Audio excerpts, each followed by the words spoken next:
Hey, salut à tous, c'est Hugo Mouton. On se retrouve aujourd'hui pour une nouvelle vidéo sur la preview et sur donc la présentation de la nouvelle saison 2022. Alors ça va être une saison géniale, hein. Faut pas se cacher, une révolution pour les voitures aérodynamiquement parlant et sur les moteurs. Alors si j'ai bien compris, tous les moteurs sont gelés, donc ils ne pourront plus les modifier pour 1 ou 2 ans, ou voire 3 ans, alors ça j'ai pas tout compris, avec certaines améliorations si vraiment le moteur est très mauvais sur la première saison, mais donc voilà, il y a un gel moteur et l'aérodynamique est totalement repensée. De toute façon je vais vous mettre des images des Formule 1 avant et des nouvelles Formule 1, c'est plus du tout la même chose, et c'est en partie pour améliorer les dépassements et le spectacle en course. Les résultats seront donc totalement imprévisibles, mais je vais quand même essayer, je vais m'essayer moi en tout cas à l'exercice du pari, même si ça n'a aucun sens étant donné que là on a eu les 2 essais libres, les deux séances d'essais privés, des essais hivernaux, oui, essais privés en Espagne, essais hivernaux à Bahreïn, c'est pas vraiment hivernal, mais bon, donc il y a des sortes de tendances qui se dégagent, mais elles ne sont pas définitives. Donc mes paris seront bien évidemment totalement faux, hein, ça faut pas se le cacher. Mais d'abord, parlons de la grille et de ses changements. Un rookie sur la grille cette année, Guan Yu Zhou, vice-champion de Formule 2 en 2021. Il est là pour ses sponsors chinois, hein, c'est une évidence, mais également pour les promesses qu'il offre avec son talent. Il a un certain talent, hein. Alors c'est pas un Piastri, mais il a un certain talent. Et il est aussi ici, en plus de cette sponsor, pour le marché chinois qu'il offre, hein. Le marché chinois c'est un marché florissant, il en offre un magnifique à la Formule 1. Ils auraient pas pu cracher dessus. Donc, oui, bon, il y a des enjeux politiques. Beaucoup de changements d'écurie. Entre certains pilotes. Alors, déjà, chez l'écurie championne du monde Mercedes, Hamilton est rejoint par George Russell qui prend la place de Valtteri Bottas. Chez les Red Bull, rien ne change à part le sponsor principal qui devient Oracle. Verstappen et Perez restent donc en place. Alors on va faire une sorte de petite review pour chaque pilote, hein.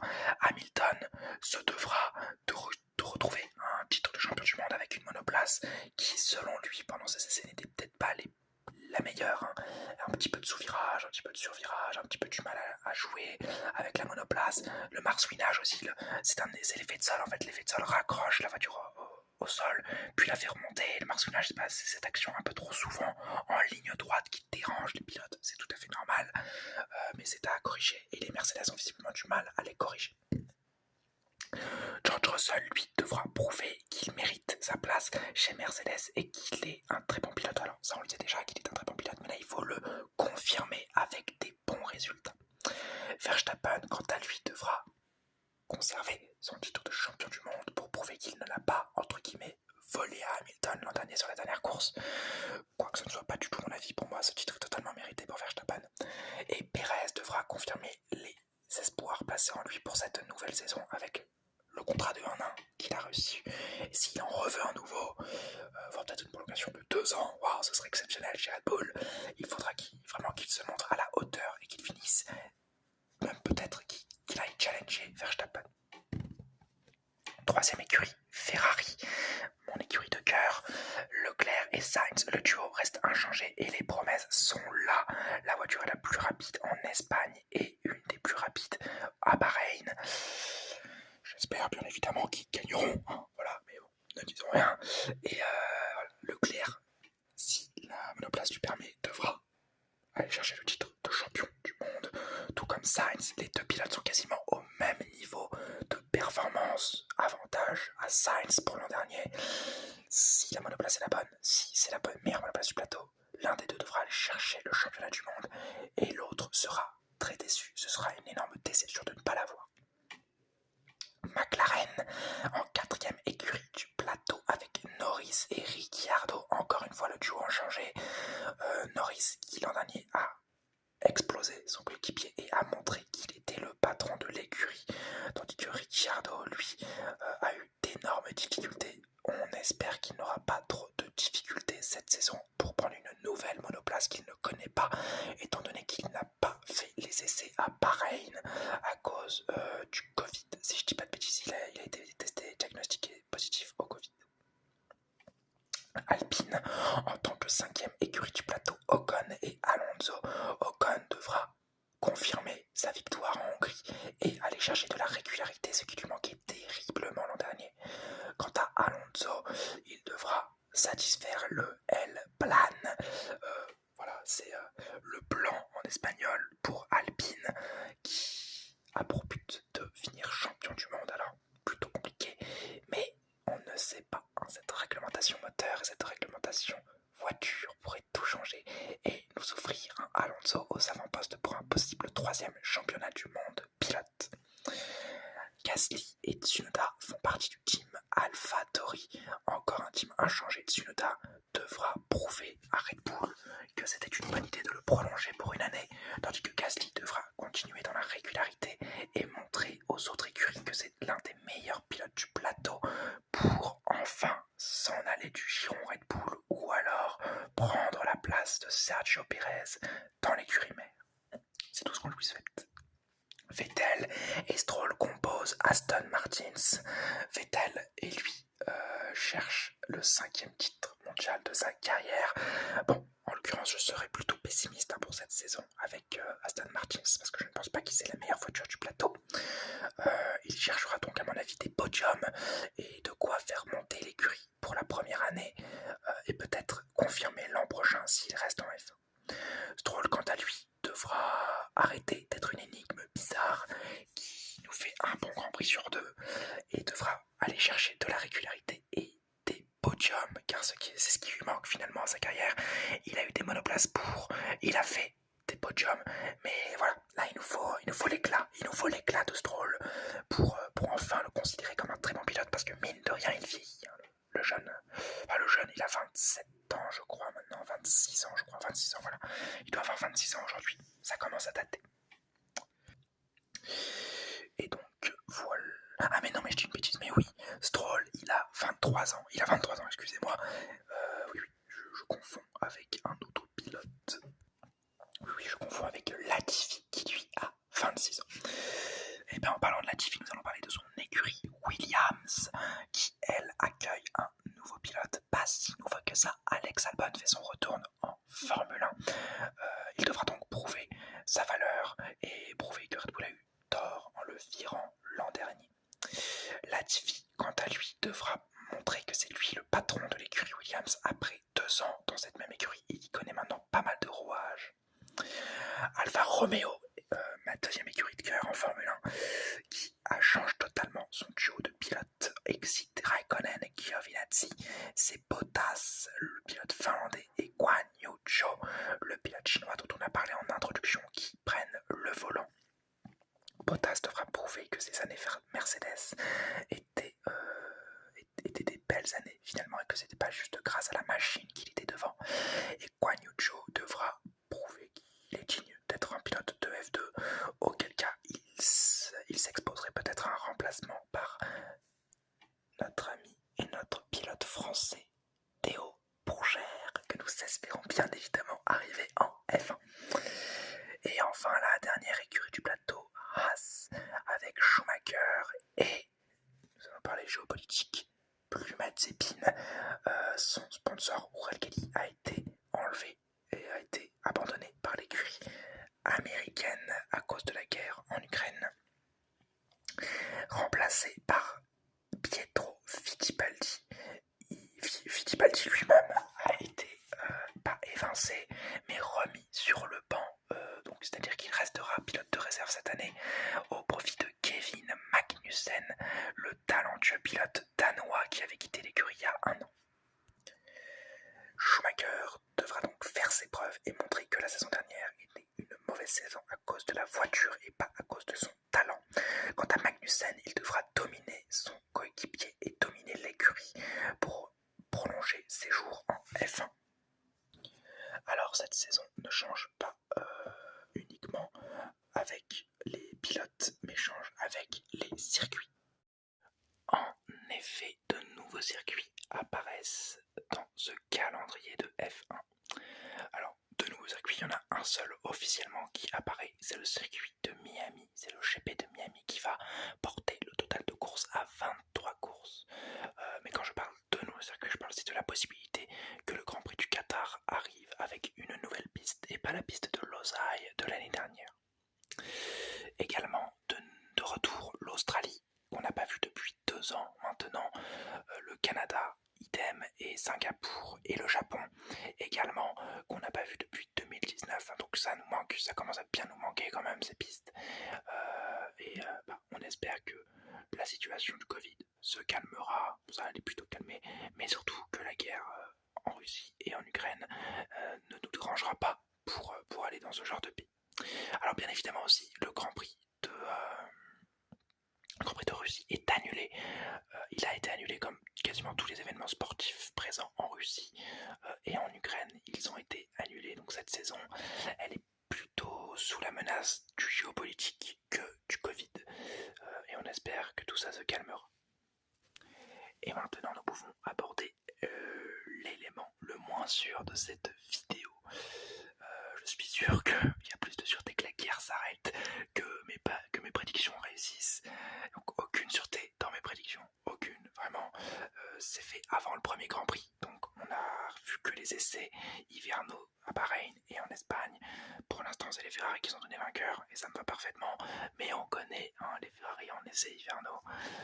Mais quand même, je vais me laisser avoir au jeu et je vais vous donner ma grille et même mon classement final de Formule 1 2022. Je vais commencer par le bas. L'année dernière, j'ai commencé par le haut. Cette année, je vais commencer par le bas.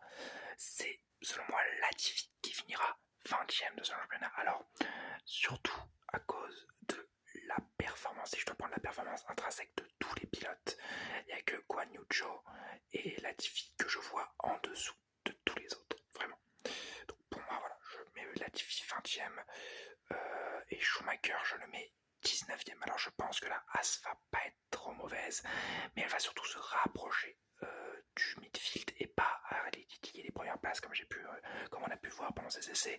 Pour moi, ils ont roulé à vide, selon moi. Même selon pas mal d'observateurs, ils ont dû rouler à vide pour aller chercher des sponsors. Comme ils ont perdu l'Uralkali, c'est un petit peu pour ça qu'ils ont roulé assez rapidement. Donc pour moi c'est peut-être un peu un feu de paille, c'est pour ça que je mets Schumacher 19e. Magnussen je le mets 18e, toujours pour les mêmes raisons que Haas, mais je pense qu'il a plus d'expérience et il pourra possiblement battre Schumacher. Guan Yu Zhou, je le mets 17e. Alors le pilote chinois, c'est surtout grâce à sa monoplace que je le vois aller un peu plus haut que les Haas et que Latifi, tandis que Valtteri Bottas, je le vois 16e, idem, les mêmes raisons. Je pense que sa monoplace n'aura pas les armes pour aller jouer au-dessus de ça, mais je m'attends à quelques coups d'éclat et je prends un pari. Je pense que tous les pilotes de la grille vont marquer des points cette saison. Petit pari, on ne sait pas s'il sera gagnant, mais c'est un pari quand même. Ensuite, je vois Albon, qu'on connaît comme étant un très bon pilote, pas très bon mais en étant un bon pilote, et c'est pour ça que je le vois 15e alors que j'ai mis son coéquipier 20e. Je pense que les Williams seront assez mauvaises comparé au midfield, mais j'ai espoir de voir Alexander Albon battre cette fond de grille et même se rapprocher du 14e qui est Yuki Tsunoda. Selon moi, les AlphaTauri, c'est vraiment l'écurie qui m'a le moins rassuré durant ces essais hivernaux, mais j'ai tendance donc à penser qu'ils seront plutôt bas, ce qui m'arrange pas étant donné que j'aime beaucoup Gasly et Tsunoda, mais je ne place Tsunoda que 14e. Je pense qu'il y aura moins d'erreurs, mais c'est surtout la monoplace qui va lui porter préjudice. Lance Stroll, je le mets 13e.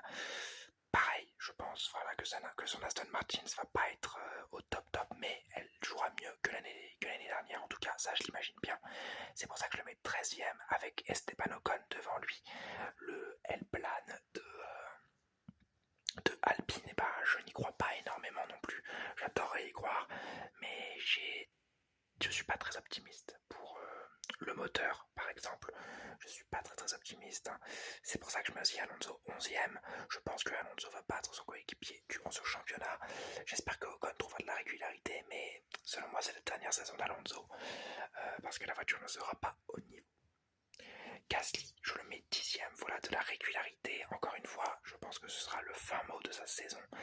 Mais je pense également que la voiture ne sera pas assez bonne parce que si la voiture est très bonne, je pense que Gasly n'est pas 10e, mais il est 5e. Voilà. Si la voiture, la AlphaTauri, est compétitive, Gasly il est 5e et il n'y a pas d'autre solution. Et il fait des podiums à quasiment toutes les courses parce que franchement, il est très bon. Il est très bon. Ensuite, sûrement le plus gros pari, je pense, cette saison, je mets Ricciardo 9e au championnat.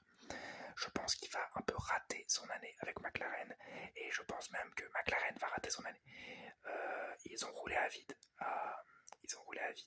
en Espagne et à Bahreïn à plusieurs reprises pour aller chercher les meilleurs temps. Alors Norris a fait l'innocent en mode oh là là, pourquoi on a roulé aussi vite, maintenant tout le monde va penser qu'on est bon. Je pense pas. Je pense sincèrement que, déjà, c'est même pas je pense, mais je sais que McLaren a besoin de sponsors. Et cette recherche de sponsors passe par des bons temps en essai libre. C'est selon moi pour ça que déjà McLaren aura du mal cette année. Et c'est aussi pour ça que je mets Ricciardo un peu plus bas parce que c'est une nouvelle voiture à laquelle s'adapter et je ne pense pas que l'Australien réussisse à s'adapter assez rapidement pour directement aller taper le top 5 à toutes les courses.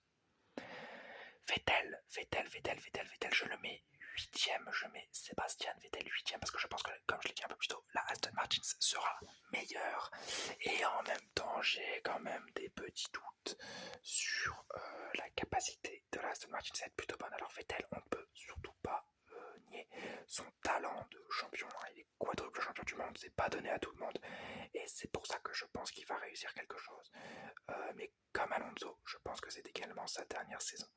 Le seul moyen que ce soit pas sa dernière saison, ce serait que, pour les deux en tout cas, ce serait que la Alpine fasse d'énormes progrès durant toute la saison et que Alonso rempile pour une année et que la Aston Martin soit finalement plutôt bonne. Et là, en l'occurrence, je ne verrai pas ces deux-là partir, mais si c'est pas ça, je pense que les deux partiront pour notre plus grand regret, étant donné que c'est deux des plus grands champions de notre sport. Je place Sergio Pérez 7ème. Et oui, 7ème le Sergio. Voilà, la Red Bull m'a pas l'air si bonne que ça. Et c'est pour ça que je le mets que 7ème parce que je pense qu'il va se faire battre par Norris 6ème. Je pense que McLaren et Red Bull seront les deux écuries qui se battront pour la 3ème place au championnat constructeur, mais ça on en parlera un peu plus tard. Et donc je pense que Norris ne sera pas aidé par Ricciardo et qu'il réussira à battre un Pérez qui à mon avis sera comme à son habitude plutôt brouillon. En 5ème position, je mets Carlos Sainz, je pense. Alors ça c'est un pari total aussi, mais je pense que le début de saison de Ferrari sera génial, que le midfield sera un peu plus compliqué et que la fin de saison sera à l'avantage de Leclerc et que Sainz jouera les numéros 2 pour aider Charles Leclerc à ramener le titre à Maranello. Mais ça j'en parlerai un peu plus tard. Pour moi, donc voilà, il sera 5ème car ayant joué le numéro 2, Russell sera 4ème derrière Hamilton. Je pense que Hamilton va le battre cette saison et je pense que les Mercedes, c'est encore de l'intox de Hamilton de dire que ah là là, ah oui c'est vrai, mais on n'a pas prévu ces problèmes. Je pense que les 3 premières courses, il y aura des difficultés pour la Mercedes, c'est obligatoire, c'est sûr même. Le reste, j'avoue, je pense que Mercedes va défoncer tout le monde. Voilà, mais je pense qu'il y aura quand même certaines difficultés et certains coups d'éclat du pilote et des deux pilotes que je mets premier et deuxième, Verstappen et Leclerc, vous l'aurez bien compris. Je pense que Charles Leclerc sera champion du monde. Voilà, j'y crois évidemment parce que déjà je suis un peu biaisé, je suis fan de Ferrari, mais également parce que ces essais, ils m'ont l'air plutôt bien. Alors, pas comme en 2018 ou 2019 où les essais étaient très bien et pourtant Ferrari s'est fait bouffer. Je pense cette fois-ci que comme c'est une nouvelle révolution, que Ferrari a changé de moteur, que Ferrari a changé de philosophie aileron, que Ferrari a des pontons différents de la plupart des écuries. Je pense que Ferrari a les armes pour jouer les premières places durant le début de saison. Que dans le midfield, que dans la moitié de saison, il y aura une petite perte de régime, mais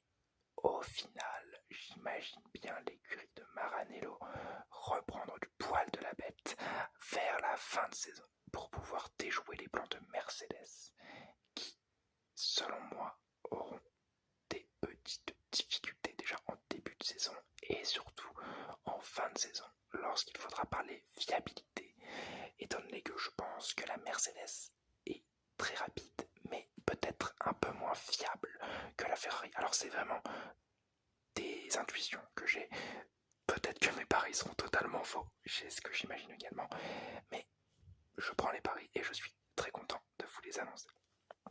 Et bien évidemment, on ne va pas oublier non plus le champion du monde sortant, Max Verstappen, que je vois étincelant dans sa Red Bull. Une Red Bull qui sera à mon avis pas totalement au niveau, mais il va à mon avis nous faire une petite Fernando Alonso 2010-2013 à se battre avec une monoplace qui sera pas vraiment faite pour être aux avant-postes, mais il a un talent indéniable qui à mon avis lui offrira la place de vice-champion du monde de F1. Et donc, eh bien, si on suit mon classement, mathématiquement, As devrait finir dernier, étant donné qu'ils sont les 18e et 19e pilotes.